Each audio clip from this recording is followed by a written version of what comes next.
Welcome to Cricket Happenings, dear friends and subscribers. Unfortunately, yesterday I couldn't bring you the report on the third one-day international between Pakistan and Sri Lanka, but there was nothing there. In fact, play was abandoned after Pakistan had reached 12 for 2.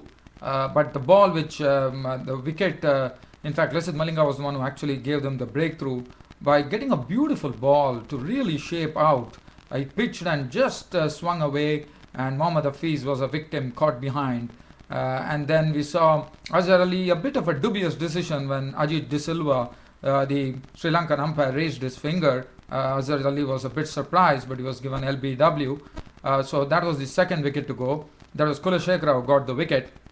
And 12 for 2 and the match was abandoned, the third one-day international. And well, the series stood at 1-1 right now, with both the teams having won one match each, as you know. I mean, sorry, it was actually the first match was won by Pakistan. Yes, it is 1-1. Yesterday was the third one-day international. That was yesterday, so there was nothing much to do, but basically sometimes I'm short of time too, because with my office duties and everything, so unfortunately I couldn't bring that. But I do know that you friends and subscribers would have definitely looked at my bulletin that I had posted that there won't be any cricket show, because whenever I am not there, my bulletin would definitely be there saying that I won't be doing the cricket show. So today what we are going to look at as far as news are concerned. Now, first thing what I would like to look at is just briefly talking about the match between West Indies A and India A, the unofficial test match which was happening.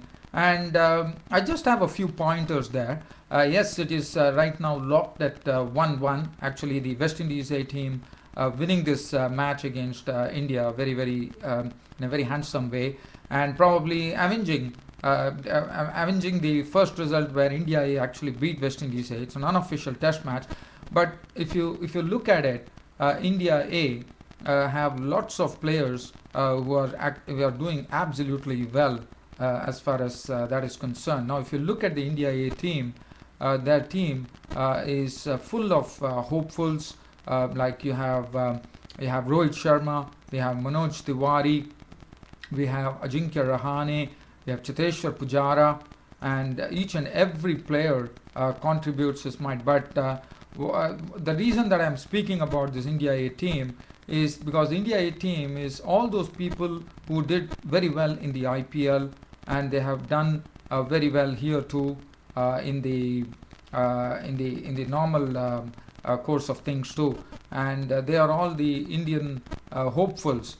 Now, this is something that one needs to really look at, because India A, looking at the hopefuls that they are having, it's not a good performance by India. But also at the same time, I would like to give credit to this West Indies A team, which is looking absolutely charged, and that says a lot about the West Indian talent coming up as far as like test aspirants or international cricket aspirants from West Indies are concerned, which is good for West Indies, because West Indies is already doing well.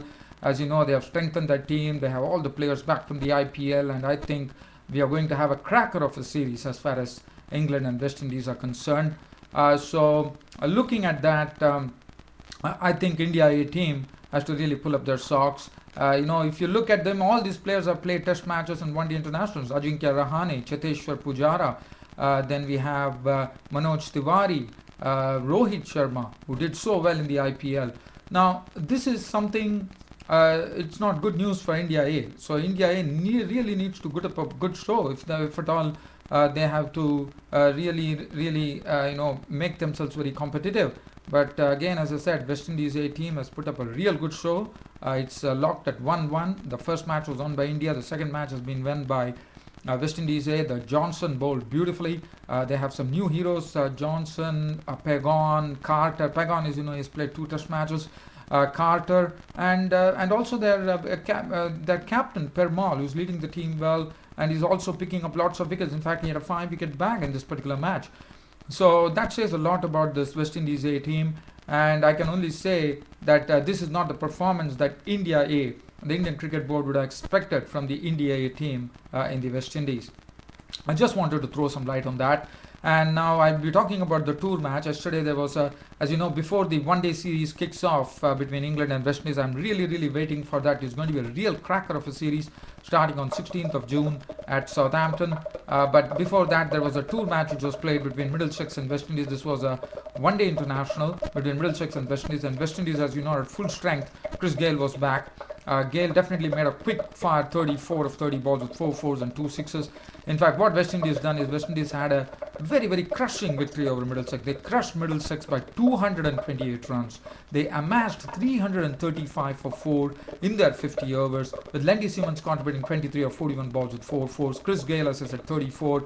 But Darren Bravo went on to make an unbeaten 112 of as many balls, 7 fours and 2 sixes. Dwayne Smith was a different Dwayne Smith, even though if you see his score, he's normally a good hitter of the ball, as you saw in the IPL too.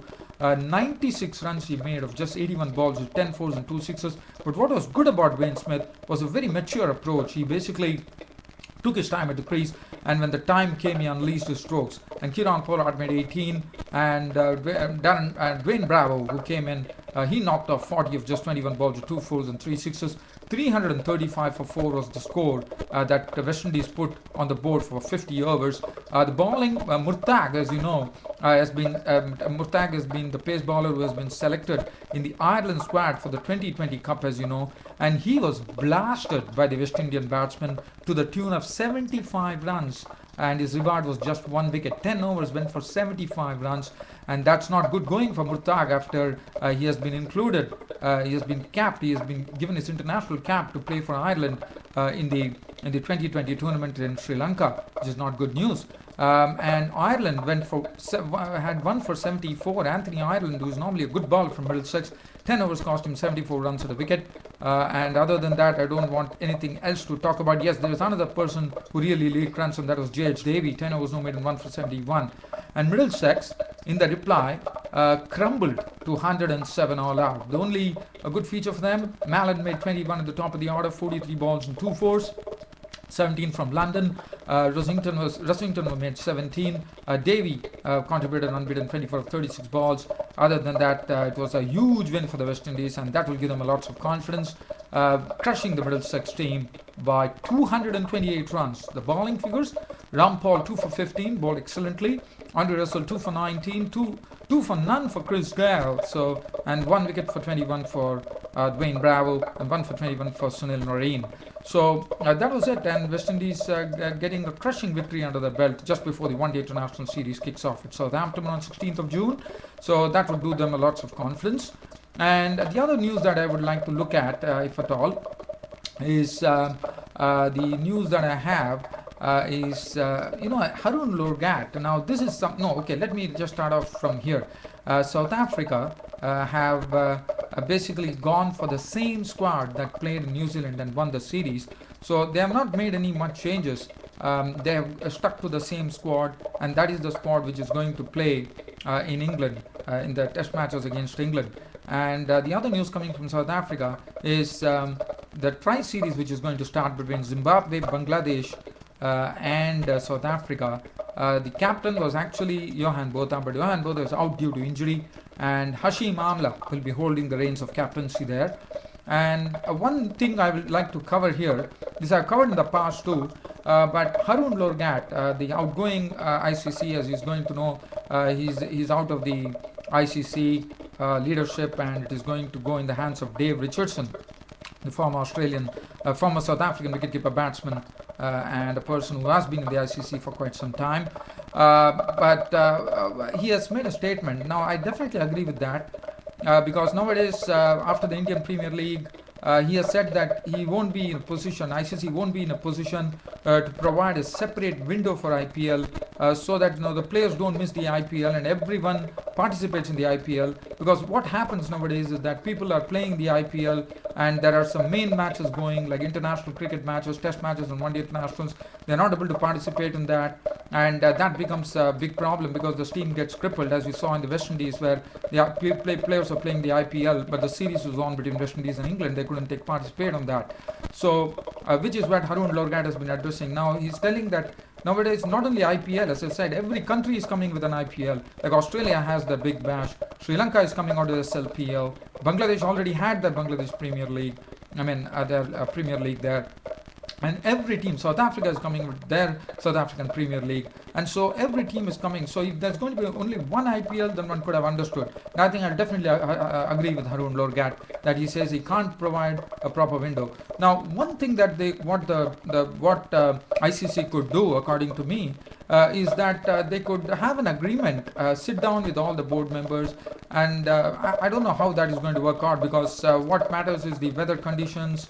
In certain countries the weather is different. Certain countries, sometimes it's summer, sometimes it is rain, snow, you never know. So basically there are a lot of factors. I think I would definitely go with Harun Lorgat's view that IPL, a separate window cannot be produced on IPL, so that the players don't miss the test matches and one day matches, and definitely take part in this.